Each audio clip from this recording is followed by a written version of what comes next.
let me just clarify some pointless topics that I have repeated over and over again. I'm not a licensed therapist. I don't know why I keep repeating this. But I made videos where I'm talking in a lack of better terms,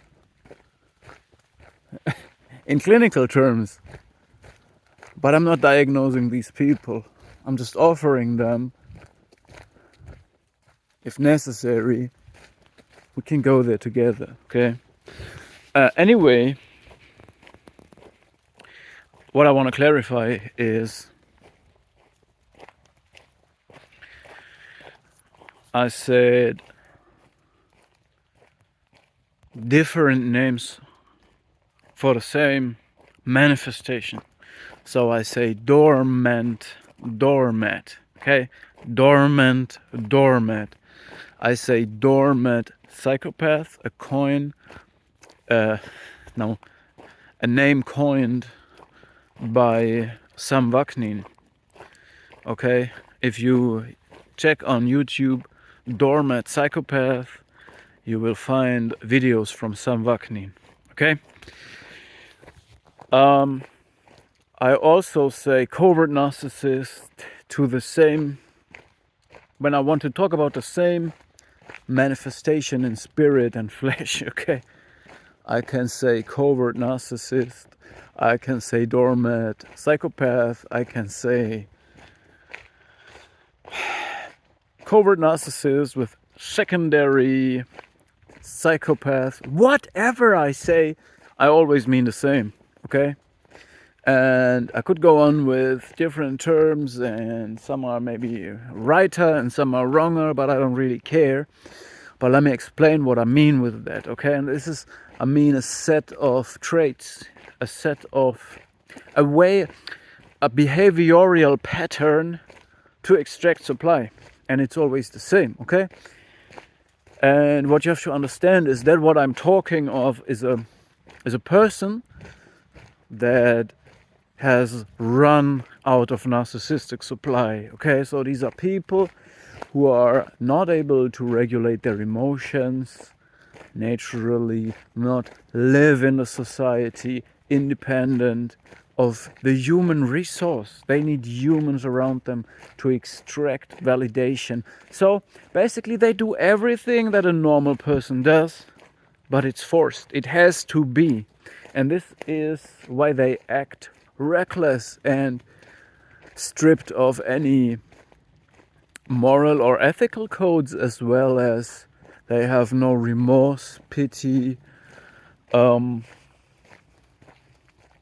empathy, mercy. They will never apologize, and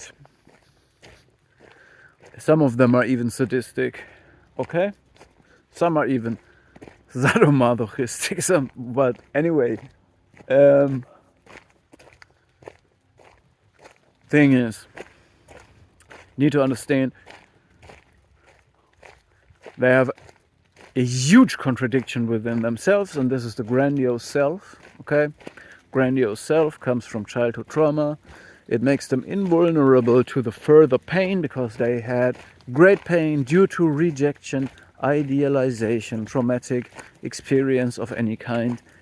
This means they sacrifice their authentic self in a last act of defense and have a defense mechanism activated that tells them you're invulnerable, you're absolutely great, and from now on entitled to do whatever you think is right.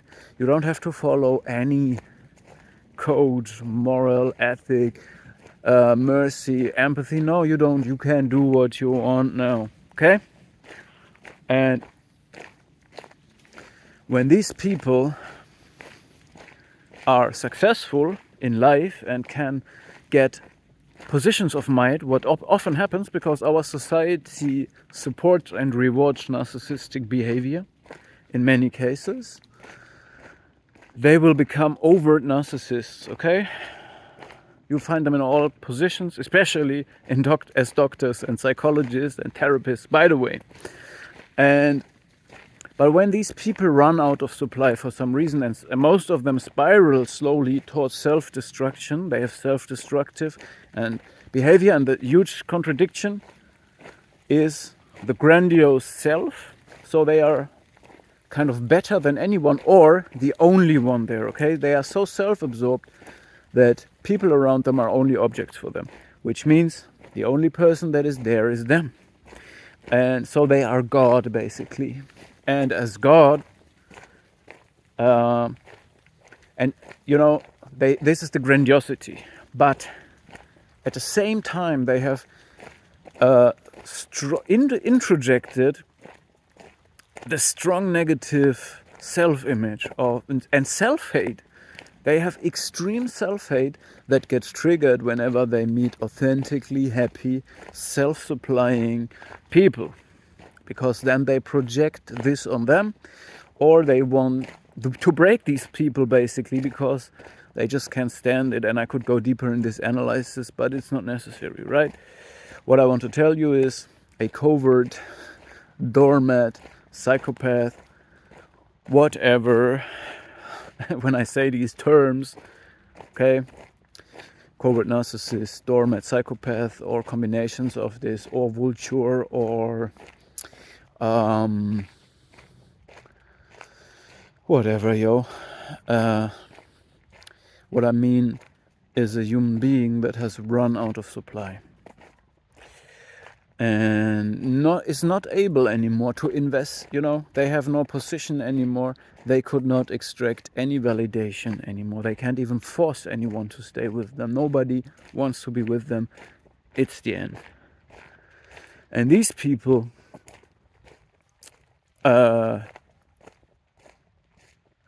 will find strategies to feign suicidal thoughts. So they fake suicide to get attention, to get back to people, to get people that will help them. And then they can extract from these people, okay? So it's a bait. So they are basically a predatory parasite using suicide to attract people that they then can use to extract narcissistic supply from, or similar strategies. But what is another strategy for them is they look for another successful narcissist, psychopath, whatever, especially if they are about to discard another supply, because the supply will have to be replaced. And these people are willing servants. They are willing to be completely devoted servants to another narcissist that will enable them. So they then will become two psychopaths that enable the abusive and cover the abusive behavior of each other and share the supply that they can extract together. Yes, I just thought to make this clear real